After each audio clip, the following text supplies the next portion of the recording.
एक डरावने जंगल में शिबूकर नाम के एक बूढ़े साधु अकेले एक कुटिया में रहते थे। एक तूफानी रात जब बादल गरज रहे थे और बारिश लगातार हो रही थी, तभी एक लड़की दरवाजे पर दस्तक देती है। भीगी हुई, डरी हुई, कांपती आवाज में कहती है, बाबा, मुझे बचा लीजिए। कुछ लोग मेरा पीछा कर रहे हैं। वो मुझे मार देंगे। शिबूकर उसे अंदर बुलाते हैं और कहते हैं, बेटी अंदर आओ, यहाँ तुम सुरक्षित हो। कुटिया के धीमे प्रकाश में लड़की अपना नाम बताती है, मामोनी। वो कहती है कि वो एक राजा की बेटी है। उसके माता पिता की मौत के बाद उसकी सुंदरता के कारण लोग उसका पीछा कर रहे हैं। शिबूकर उसकी बात ध्यान से सुनते हैं, लेकिन उन्हें महसूस होता है कि वो कुछ छुपा रही है। मामोनी कांपते हुए कहती है, क्या मैं आज रात यही रुक सकती हूँ? शिबूकर सहमति में सिर हिलाते हैं, लेकिन उनका मन बेचैन हो उठता है।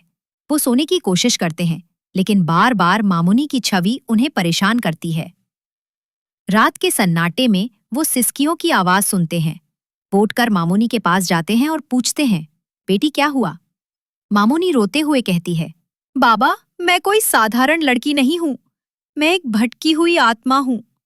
पिछले जन्म में मेरा नाम राधा था। मैं एक राजकुमारी थी। एक व्यक्ति अर्जुन ने मुझे पाने की कोशिश की, लेकिन जब मैंने उसे ठुकरा दिया, उसने मुझे शाप देकर मार डाला। मरते समय उसने कहा, जब तक मैं किसी पवित्र पुरुष के साथ न हो जाऊं, मेरी आत्मा को मुक्ति नहीं मिलेगी। जब वो शिबूकर का हाथ पकड़ती है, साधु भीतर से कांप उठते हैं।